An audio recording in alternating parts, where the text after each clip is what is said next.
Bonsoir Ramatou Keïta. Bonsoir. Vous êtes nigérienne, cinéaste et journaliste.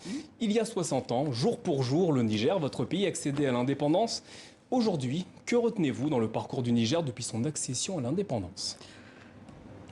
Énormément de choses.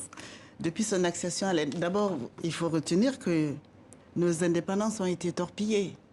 Nos indépendances ont été récupérées. On ne nous a pas laissé prendre nos indépendances. Puisque De Gaulle est venu négocier avec des gens comme Senghor, non. Il y avait d'abord un pôle qui s'était créé pour se libérer du joug français et De Gaulle a proposé autre chose, donc le néocolonialisme. Et donc nos indépendances ont été torpillées. Après, les gens qui sont arrivés au pouvoir, ils ont fait ce qu'ils ont pu. Mais au Niger, par exemple, on sait aujourd'hui que c'est les Sawaba Djibo-Bakary qui a gagné les élections et que le système français colonial a triché sur les élections. Pour mettre en place l'homme qui leur convenait le mieux. Pour mettre en place l'homme qui leur convenait le mieux. Et l'homme qui leur convenait le mieux, on va dire qu'il a dirigé comme il a pu. Parce que parfois, ils essayent de diriger en disant... C'est Amani Diori. Ils essayent en disant, bon, ils sont plus forts que nous, on va peut-être négocier autrement. Et parfois, ils ne le font pas. Mais ce qui s'est passé, c'est que de toute façon, que ce soit ceux qui ont collaboré avec la France, que ceux qui ont dit non, ils ont tous été torpillés, ils ont tous été aussi abandonnés, enfin, et avec des destins tragiques. Et moi, je me souviens d'un jour où j'étais à une réception et il y avait Diori Hamani et Djibo Bakary qui étaient assez côte à côte en train de causer calmement et ça faisait plaisir.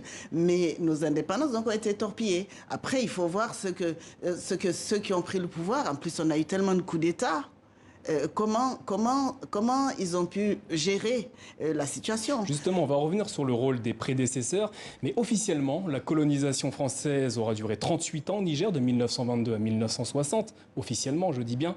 Les conditions de l'indépendance nigérienne ont-elles été signées ou négociées de la meilleure façon possible, selon vous? Mais, il n'y a eu aucune négociation signée de la meilleure façon pour l'Afrique. Et tout. Pour le cas du Niger? Pour le cas du Niger non plus, mais c'est les mêmes. Bien sûr que non, parce qu'il y avait une mainmise de la France. On avait été déjà colonisé entre 60 et 200 ans selon les pays. Parce qu'il y a eu le Sénégal, par exemple, 200 ans. Donc on était rentré dans d'autres systèmes, quand même, qu'on nous a imposés, avec d'autres langues, etc., etc. Et quand il a fallu se séparer par les luttes des populations, parce que vous savez, c'est pas par générosité, la France n'est pas venue nous coloniser par générosité, et n'est pas partie de chez nous non plus, enfin, entre guillemets, partie, sans vraiment être partie, par générosité non plus. Donc, par les luttes des gens. Alors, et puis il y avait la guerre d'Algérie, il y avait Indochine. Il y avait aussi le contexte de la guerre froide. Il y avait des guerres partout.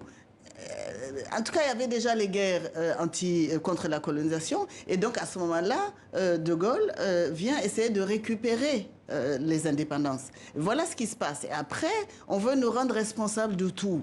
Bon, moi, je ne suis pas d'accord. Je vous propose d'écouter la réaction de Souleymane Malik. Il est étudiant à l'université de Niamey. On nous dit à chaque fois, nous sommes indépendants depuis aujourd'hui plus d'une soixantaine d'années, depuis 1960, etc. Mais cette indépendance semble être méconnue par l'ensemble des Nigériens, parce que ceux qui profitent de cette indépendance ne sont rien d'autre que nos hommes politiques, ne sont rien d'autre que nos leaders, ne sont rien d'autre que nos dirigeants. Est-ce que vous partagez l'avis de cet étudiant? Oui, alors, c'est compliqué, parce que l'indépendance, il faut que les gens... D'abord, il faut entendre ce que disent les gens, il faut entendre le peuple, mais il faut qu'ils sachent aussi ce que ça veut dire indépendance. Aussi ça. Que signifie justement le mot indépendance pour vous? Vous savez, indépendance, c'est être libre de la tutelle d'autres pays, surtout des pays coloniaux. Et donc, quand parfois des gens disent, il paraît qu'avant l'indépendance c'était mieux, je crois que c'est des gens qui n'ont pas vécu sous la colonisation, qui ne savent pas ce que c'est que les tortures, les coups de fouet, les travaux forcés, les amputations des mains et des pieds par le roi belge au Congo. Ils ne connaissent pas tous ces drames-là. Donc, vous estimez qu'il y a une méconnaissance De la colonisation? De la colonisation. Ben oui. Que ce soit en Afrique ou même ailleurs. Oui, la France a quand même romantisé la colonisation. Ils ont inventé qu'ils nous ont construit des routes et je ne sais plus trop quoi, des hôpitaux. Enfin bon, nous, on leur a rien demandé. Hein. Donc, effectivement, dans l'histoire, et même ici, moi, je vois en Europe, les Français particulièrement, ils ne savent pas, ils ne connaissent pas les drames de la colonisation. Il y a le président français qui a quand même dit avant sa campagne électorale ou pendant la campagne électorale que la colonisation est un crime contre l'humanité. La colonisation est un crime contre l'humanité. Et il faut le savoir. Mais les Français ne savent pas ça. Alors, ils ont l'impression qu'ils sont venus nous aider et qu'on ne sait pas être reconnaissant. Mais c'est le contraire. C'est nous qui avons été pillés et on aimerait bien avoir un peu de reconnaissance. Alors, la colonisation fut une réalité, la colonisation française. Mais quel regard portez-vous sur les élites nigériennes qui ont dirigé le pays à la suite des indépendances? Alors, ça dépend des élites. Comme je disais, il y en a à qui on a forcé la main pour diriger.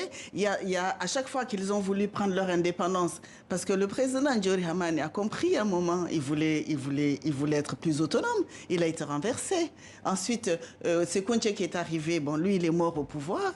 Il est mort d'une maladie. Et puis ainsi de suite. Bon, il y en a eu qui ont été plus ou moins, mais de plus en plus, ils ont marqué quand même leur indépendance vis-à-vis de la France. Et de plus en plus, ils ont été renversés aussi. Hein. Le Niger se situe actuellement au dernier rang du développement mondial de l'indice de développement humain du Programme des Nations Unies pour le développement. Qu'est-ce qui n'a pas marché? Bon, ça, c'est les statistiques. Mais c'est aussi la réalité. Il y a une réelle pauvreté dans le pays. Je ne sais pas si c'est la réalité. Il y a une pauvreté dans le pays, bien sûr.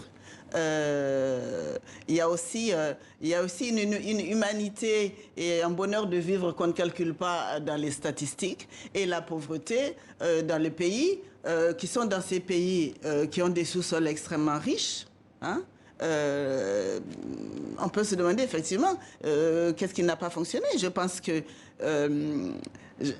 que la situation dans laquelle on est de dépendance, encore une fois, ne permet pas de s'épanouir dans ces systèmes-là. Voilà. Donc après, ça appelle beaucoup de choses. Il n'y a qu'à voir des pays qui ont été colonisés par d'autres pays ou d'autres cultures et qui ont vraiment pris leur indépendance. Ils ne sont pas dans la même situation que nous. Donc il y a quand même, vous savez, on dit le temps, c'est le temps qui dit les choses. Donc avec le recul, il y a quand même, quand on a fêté les 50 ans de nos indépendances, je crois que c'est François Hollande qui était au pouvoir en France.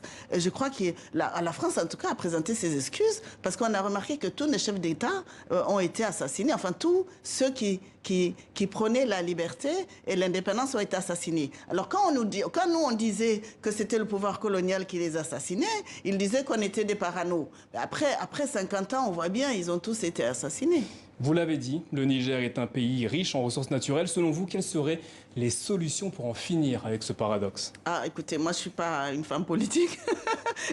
J'observe les solutions. Je pense que d'abord, il faut qu'on prenne en main nos richesses.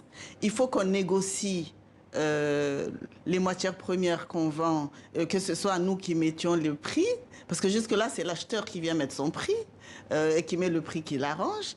Il faut qu'on investisse beaucoup sur la paysannerie, parce que moi, je vois, il y a des pays où ils ont exploité beaucoup plus le côté paysannerie et nomade, et maintenant, ils ont atteint leur autosuffisance alimentaire, parce que je pense qu'on a négligé ça. C'est-à-dire, il y a aussi une chose, c'est que l'Occident ne nous a donné aucune chance de créer autre chose. Ils ont tout de suite divisé l'Afrique en 1000 morceaux et ils ont voulu qu'on crée des États à leur image.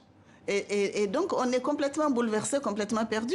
Mais quand même, on tient. Parce que c'est facile de dire qu'on est les plus pauvres du monde. Vous savez ce qu'on a traversé pour exister encore aujourd'hui? On est un peuple extraordinaire. Moi, je ne sais pas comment on fait pour survivre. On a tout vécu, des exportations, des colonisations, des bombardements, des guerres.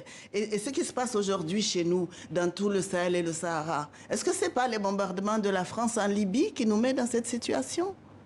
Alors, il faut bien le dire, ça. La question mérite en tout cas un débat. Merci Ramatou Keïta d'avoir été notre invité ce soir sur le plateau du Journal Afrique de TV5 Monde. Et puis bonne fête au Niger et à nous.